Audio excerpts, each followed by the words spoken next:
This is a crimp lug for connecting wire together to a terminal, okay?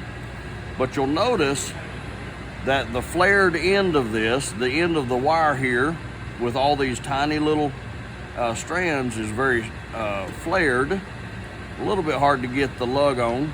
So we're gonna use a little trick I learned as an apprentice way many years ago. We're gonna wrap this on here tight enough to squeeze them strands together. Hopefully get them together. Whoop.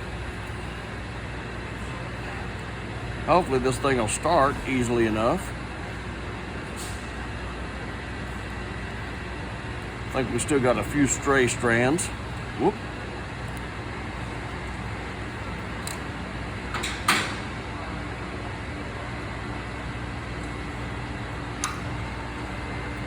Okay.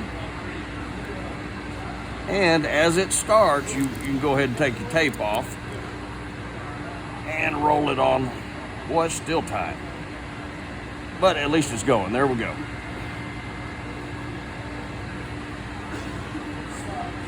There we go. Okay, we're good.